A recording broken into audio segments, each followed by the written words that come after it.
कहानी है जापान के सबसे खूंखार कैदी सुजुकी की, जो इस समय जापान की सबसे हाई सिक्योरिटी जेल में अपनी सजा काट रहा है। चेकिंग ड्यूटी पर घूम रहे गार्ड्स के जाने के बाद सुजुकी अचानक मुस्कुराया और अपना एक दांत बाहर निकाल लिया। कुछ देर बाद गार्ड्स फिर से चेकिंग करने आए, लेकिन इस बार सुजुकी फरार हो चुका था। उन्हें वहाँ किसी के मौजूद होने का शक हुआ, लेकिन सुजुकी भी कोई कच्चा खिलाड़ी नहीं था। वो बिना आवाज किए रोशनी से बचता हुआ इधर से उधर छुपता रहा। जब गार्ड्स ने आइसोलेशन सेल की दोबारा चेकिंग की तो वो समझ गए कि सुजुकी भाग चुका है। उन्होंने तुरंत बाकी के गार्ड्स को बुलाया और देखते ही देखते वहाँ भीड़ इकट्ठा हो गई। जब सुजुकी छत से भाग रहा था तो जोर जोर से जेल के सायरन बजने लगे। अचानक जोरदार बारिश शुरू हो गई और हमें पीछे की कहानी दिखाई जाती है। 12 साल पहले कुछ कैदियों को एक जेल में लाया गया था। उनमें से एक सुजुकी भी था, जो वहाँ 10 साल की सजा काटने आया था। क्योंकि वो कभी कुछ बोलता नहीं था तो सबने मान लिया कि वो शायद गूंगा है। उसकी छाती पर माउंट फिजी का उल्टा टैटू भी था। सुजुकी उस समय भी जेल से भागने के लिए मशहूर था और अब तक 3 बार ऐसा कर चुका था। इसके बाद सुजुकी को एक छोटे से कमरे में लाया गया, जहाँ सिर्फ एक रोशनदान था।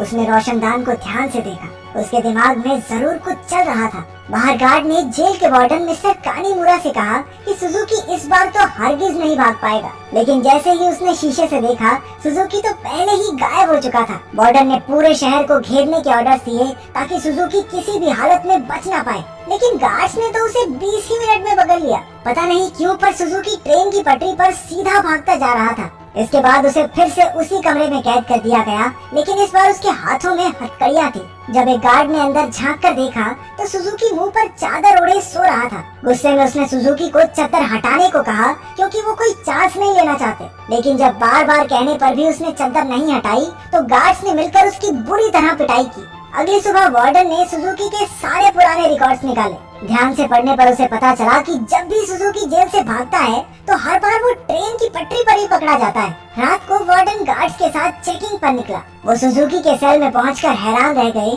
क्योंकि उसने किसी तरह अपनी हथकड़ियां खोल दी थी। गुस्से में गार्ड्स ने उसे मारते हुए पूछा, कैसे खोली हथकड़ियां? हाँ, कैसे खोली हथकड़ियां? लेकिन हमेशा की तरह सुजुकी चुप रहा। एक बार फिर से उसकी जमकर धुलाई हुई। एक दिन सुजुकी एक छोटी सी तार से खेल रहा था, जिसे किसी तरह छुपाकर वो जेल के अंदर ले आया था। सवाल ये उठता है कि वो इस तार को अंदर लाया कैसे? मुंह में छुपा के? ना, गू में छुपा के। इसी तार की मदद से वो अपनी हथकड़ियां खोलता था। कुछ दिन बाद वार्डन एक हफ्ते की छुट्टी पर अपने घर चला गया। अब सुजुकी के पास भागने का बहुत अच्छा मौका था। उसने अपनी तार निकाली और ताला खोलने की कोशिश की। जल्द ही वहाँ एक गार्ड चेकिंग के लिए आ गया। उसने झांक कर देखा कि सुजुकी फिर से अपना मुंह ढककर सो रहा था, लेकिन इस बार गार्ड बिना कुछ कहे चला गया। लेकिन असलियत तो ये थी कि सुजुकी अंदर था ही नहीं। वो तो छिपकली बनकर छत से चिपका बैठा था। वो जेल से भागने के लिए सही मौके के इंतजार में था। गार्ड के जाने के बाद वो धीरे धीरे ऊपर तक पहुंच गया। उसने छत की एक खोखली जगह पर मुक्का मारा और वहां से भाग निकला। जब गार्ड्स को पता चला तो उन्होंने तुरंत सायरन बजा दिया। वार्डन को भी खबर पहुंचा दी गई और वो तुरंत जेल के लिए निकल गया। अगली सुबह पुलिस वाले सुजुकी को पकड़ने का प्लान बना रहे थे। तभी वार्डन भी वहां पहुंच गया। उसने कहा कि सारे प्लान छोड़कर सिर्फ एक टीम पास की ट्रेन की पटरियों पर भेज दो। ऑफिसर्स को भी लगा, अरे बुढ़ा हो गया वार्डन, दिमाग सठिया गया इसका। अरे वो पागल थोड़ी है, हर बार सेम जगह जाएगा। लेकिन जब वार्डन ने उन्हें विश्वास दिलाया कि उसे 100% भरोसा है कि सुजुकी वहीं मिलेगा, तो उन्होंने उसकी बात पर भरोसा करके टीम भेज दी और उसकी बात सच भी निकली। सुजुकी को एक बार फिर से ट्रेन की पटरियों पर पकड़ लिया गया। जेल से निकलने में तो ये चाचा चौधरी बन जाता है, कंप्यूटर से तेज दिमाग। बाद में क्या हो जाता है इसे? क्योंकि वार्डन की सूझबूझ की वजह से सुजुकी पकड़ा गया तो उसके काम से खुश होकर उसे प्रमोट कर दिया गया। अब वो एक बड़ा ऑफिसर बन चुका था, जो देश की सारी जेलों में जाकर कैदियों की हालत की चेकिंग करता था। उधर सुजुकी एक बार फिर से भाग निकला और फिर से पटरियों पर पकड़ा गया। हर साल उसे एक नई जेल में भेजा जाता, जिसमें और ज्यादा टाइट सिक्योरिटी होती, लेकिन वो हर जगह से बचकर निकल जाता था। इसी वजह से मीडिया ने उसे स्टार भगौड़े का खिताब दिया और वो पूरे देश में मशहूर हो गया। 12 साल बाद उसे सेंट्रल जेल में लाया गया। यहाँ वो कड़ी सिक्योरिटी में था, क्योंकि 10 गार्ड सिर्फ उसी पर निगरानी रखने के लिए खड़े थे। उसका कमरा भी पूरी तरह सीमेंट से बना था और दरवाजे पर कई ताले थे। ये वही आइसोलेशन सेल है जो हमने कहानी की शुरुआत में देखा था।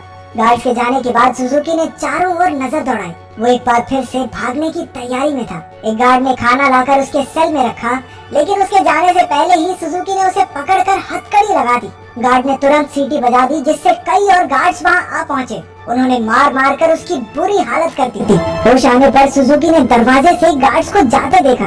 उसके चेहरे से खून टपक कर लोहे की सलाखों पर गिर रहा था। अगली सुबह गार्ड्स ने उसकी हथकड़ियों पर कुछ और पेच कस दिए ताकि इस बार वो उन्हें खोल ना पाए। जाने से पहले वो एक बार फिर से उसके शरीर की थोड़ी मेंटेनेंस करके गए। इसी तरह सुजुकी के दिन बीत रहे थे। वो जानबूझकर गार्ड से पंगे लेता, वो उसे मारते और फिर वो अपना खून लोहे की सलाखों पर टपकाता। एक दिन गार्ड ने उसे इतना मारा कि उसका दांत टूटकर गिर गया, लेकिन सुजुकी ने उसे उठा लिया और उसे देखकर अजीब तरीके से मुस्कुराने लगा। ऐसा लग रहा था जैसे ये सब उसके प्लान का ही हिस्सा है। इसके बाद सुजुकी दीवार पर अपने दांत से कुछ बनाने लगा। कुछ हफ्तों बाद सुजुकी ने एक और गार्ड पर हमला कर दिया। इस बार उसे सबसे खतरनाक सजा दी गई।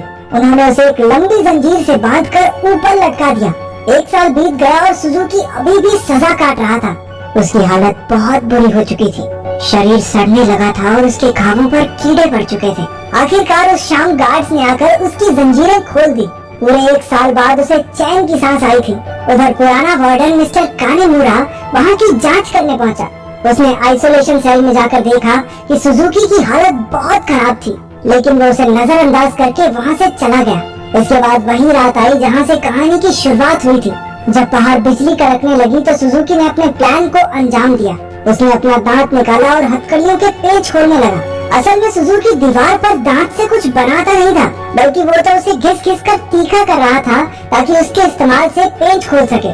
हथकड़ियों से आजाद होकर उसने दरवाजे पर जाकर लोहे की सलाखों को धक्का देना शुरू किया। लगातार खून टपकने की वजह से सलाखों पर जंग लग चुका था। कुछ ही पलों में सलाखें टूट गई और सुजुकी जेल से फरार हो गया। इसके बाद सुजुकी के जन्म की कहानी बताई गई। उसके पैदा होते ही उसकी माँ की मौत हो गई थी और उसका बाप जेल में सड़ रहा था।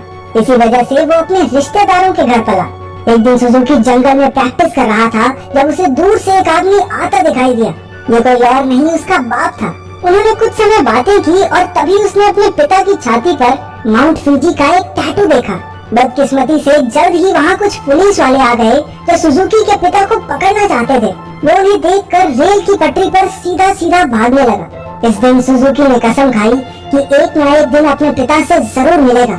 वर्तमान समय में सुजुकी फरार होकर एक बार फिर से पटरियों पर दौड़ रहा था। मिस्टर कानेमुरा ने पीछे से उसे रुकने के लिए आवाज दी और हैरानी की बात ये थी कि वो रुक भी गया। कुछ ही देर में गार्ड्स की एक टीम आकर उसे पकड़कर ले गई। देश की सबसे कड़ी सिक्योरिटी की जेल भी सुजुकी को नहीं रोक पाई, इसलिए मिस्टर कानेमुरा ने उसे धरती की सबसे खतरनाक जेल प्रिजन आइल में भेजने के ऑर्डर्स दे दिए। प्रिजन आइल किसी मामूली जेल की तरह नहीं थी। वो समंदर के बीचों बीच बनी थी जहाँ लगातार तेज बहाव रहता था और सबसे जरूरी बात, वहाँ ट्रेन की पटरी तो बिल्कुल नहीं थी और तो और समंदर शार्क से भरा हुआ था। इसलिए वहाँ से भागकर बच निकलना एकदम नामुमकिन था। जेल के अंदर के हालात भी इतने ही खतरनाक थे।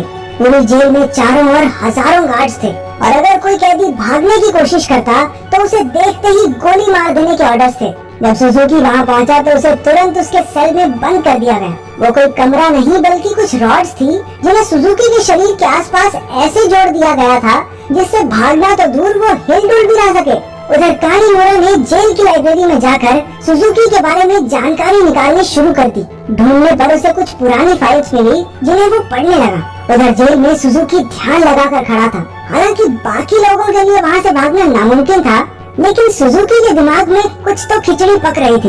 अचानक उसने अपने दोनों कंधों को डिसलोकेट कर लिया और उस छोटी सी जगह से सिकुड़कर धीरे धीरे बाहर निकलने लगा। एक कैदी ने उसे ऐसा करते देख लिया, लेकिन वो इतना नशे में भंड था कि कुछ बोल नहीं पाया। उधर कानेमुरा अभी भी अपनी रिसर्च कर रहा था कि जेल के सायरन बजने लगे। हालांकि परेशान होने के बजाय जेल का वार्डन खुश हो गया, क्योंकि वहाँ से बचकर निकलने का कोई रास्ता था ही नहीं। ऊपर से आज सारे गार्ड्स को एक कैदी को गोली मारने का मौका मिलेगा। मिस्टर कानेमुरा ने उसे समझाने की कोशिश की कि सुजुकी कोई आम कैदी नहीं है, लेकिन वार्डन ने उसकी बात को नजरअंदाज कर दिया। अगली सुबह कई गार्ड्स को बंदूकें देकर पूरे आइलैंड में फैला दिया गया। वार्डन अपने आदमियों को कुछ समझा रहा था कि वहाँ मिस्टर कानेमुरा आ गया। उसने वार्डन को बताया कि सुजुकी असल में अपने बाप को ढूंढने आया है जो इसी आइलैंड पर कैद है। यह सुनकर सब हक्के बक्के रह गए और तभी सुजुकी की असलियत का खुलासा हुआ। असल में अब तक जो भी हुआ वो सब सुजुकी के प्लान का एक हिस्सा था। वो बार बार जेल से भागकर जानबूझकर पकड़ा जाता था ताकि आखिरकार प्रिजन आइल तक पहुंच सके। उसका असली मकसद था अपने पिता को आजाद करवाना। आखिरकार सुजुकी अपने पिता से मिला और एक दूसरे को इतने साल बाद देखकर दोनों खूब रोए। बदकिस्मती से मिस्टर कानीमुरा वार्डन और बाकी के गार्ड्स के साथ वहीं आ रहा था, लेकिन उनके पहुंचने से पहले ही सुजुकी उस बूढ़े आदमी के साथ गायब हो गया। सुजुकी अपने पिता को आइलैंड के छोर तक ले आया। उसने पहले से ही वहाँ एक पैराग्लाइडर तैयार कर रखा था। दोनों पैराग्लाइडर पर चढ़े और दूर उड़ गए। दूसरी ओर मिस्टर कानीमुरा ने एक बूढ़े आदमी से बात करने की कोशिश की जो सुजुकी के पिता के साथ ही कैद था। तभी उसने माउंट फिजी का एक टैटू उस आदमी की छाती पर देखा, जिसका सीधा मतलब ये था कि इतने सालों की कड़ी मेहनत के बाद भी सुजुकी गलत आदमी को लेकर भाग गया। अब इससे बुरी किस्मत तो किसी